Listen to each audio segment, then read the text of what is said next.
Against the cold impact, the crash did not end with a single moment. It unfolded.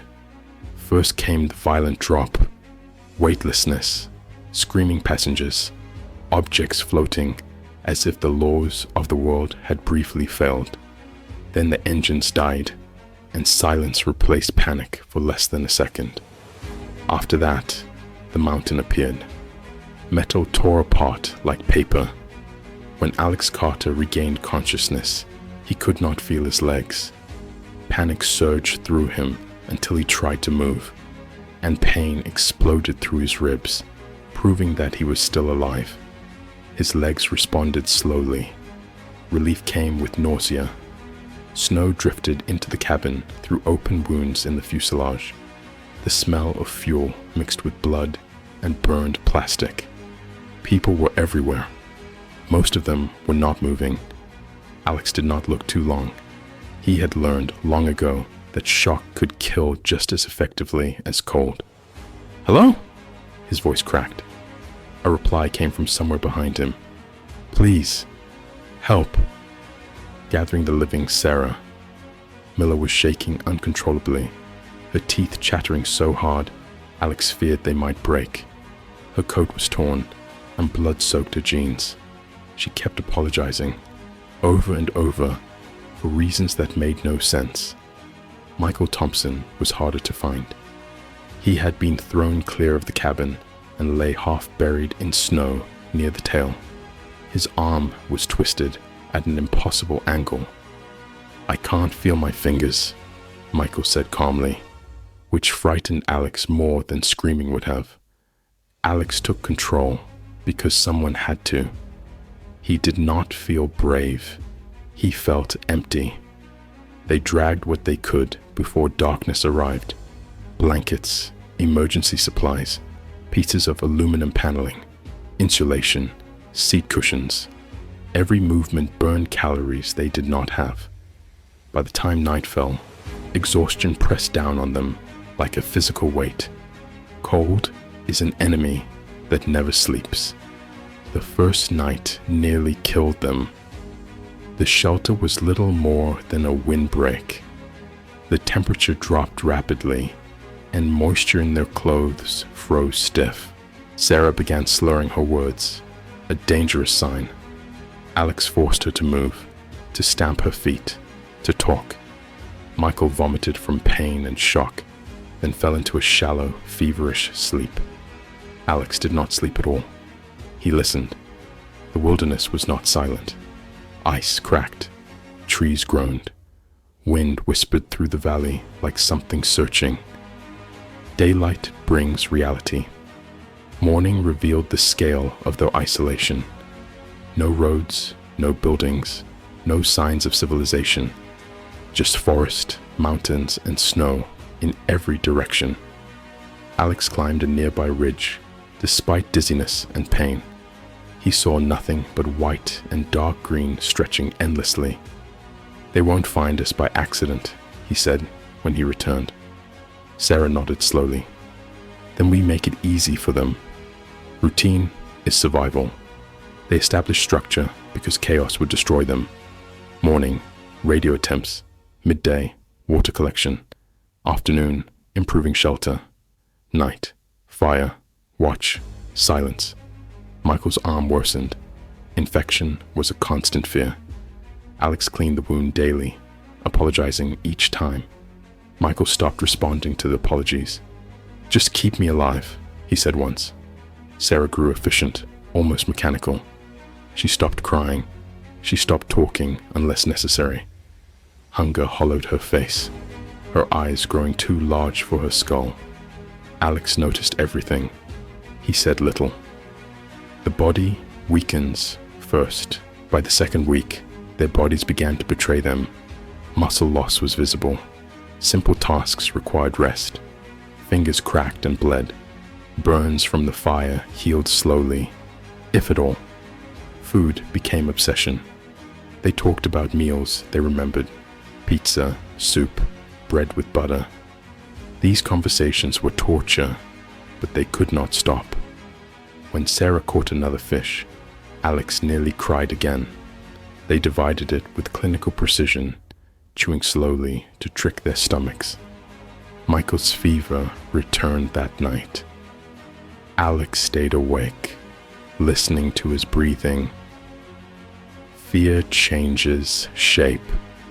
At first, fear was loud.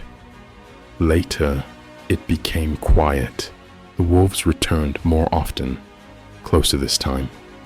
Eyes reflected firelight at the edge of visibility. They never attacked, but their presence was constant pressure. "They're waiting," Sarah said once. "For what?" Michael asked. She did not answer. Hope is fragile. The radio worked inconsistently. Each failed attempt drained them further. Alex began imagining conversations with rescuers that did not exist. Sarah sometimes stared into space for long periods. Michael talked in his sleep, apologizing to people who were not there. One night, Sarah admitted softly, "I don't remember what my house smells like anymore." Alex did not know how to respond. The breaking point, on day 18, Michael collapsed. His fever spiked dangerously. He could not stand. His breathing became shallow. Alex faced a decision he had been avoiding. If Michael died, their chances changed. Emotionally, practically. Alex stayed with him all night, feeding him melted snow, forcing him to drink. Sarah reinforced the shelter, alone in silence. Michael survived the night, barely. Snowstorm and silence. A massive storm trapped them for 3 days. No fire, no visibility, no radio. They lay pressed together, sharing warmth, drifting in and out of consciousness. Hunger turned to numbness. Thoughts slowed. Alex wondered, not for the first time, if this was how it ended. Quietly. The signal. When the storm cleared, the world felt unreal. The radio crackled unexpectedly. A voice cut through static. "Unidentified signal. Repeat." Alex answered without thinking, words spilling out between sobs. Sarah screamed. Michael laughed weakly, then cried. The signal faded, but it had existed. That was enough. Rescue and aftermath. Rescue did not feel triumphant. It felt overwhelming. Warmth hurt. Food made them sick. Sleep brought nightmares. They survived, but something had been taken. Years later, none of them liked silence. None of them wasted food. None of them forgot the sound of wind at night. They did not call themselves heroes. They called themselves lucky. Return to the White One. After survival D. For Al, months passed after the rescue, but time no longer worked the same way. Days were too fast, nights too long. Alex slept in short intervals, waking suddenly, heart racing, convinced the air was colder than it. Hospitals fixed bodies. He kept his apartment cold. He ate slowly. He sat with the two Sarah Mill disappy. She declined interviews. She avoided crowds. When people asked how she was doing, she smiled politely and said, "Better." It was not true. Cities felt loud, aggressive, full of unnecessary movement. She found herself drawn to empty places, trails, forests, abandoned. She slept. Be Michael Thompson. His arm healed poorly. Nerves never fully recovered. Pain reminded him daily of the crash. Worse was the knowledge that he had nearly died helpless, dependent on others. He hated that memory. He trained obsessively. Physical therapy turned into weightlifting, then endurance training. He needed control over his Bard 3. They did not plan to reunite. It happened because Alex received it late at night. He recognized the number immediately. "Sarah?" he said. "I keep dreaming about it," she replied. No greeting, no explanation. "The valley, the river. I don't think I left it." Alex closed his eyes. "Neither did I." There was silence on the line, heavy but familiar. "I'm thinking about going back," Sarah said. Alex did not ask why. "How long?" he asked. "Before winter." 4. Resistance. Michael said no, at first. "You're talking about trauma, not logic," he said during the video call. "People don't heal by walking back into the fire." Alex understood the argument. He also understood why it didn't work. "That place didn't kill us," Alex said, "but it's still holding something." Michael looked away. "I almost died there." "Yes," Alex said quietly. "So did we." Days later, Michael called back. "I'm in," he said, "but this time, we're prepared." 5. Preparation. This expedition was not survival.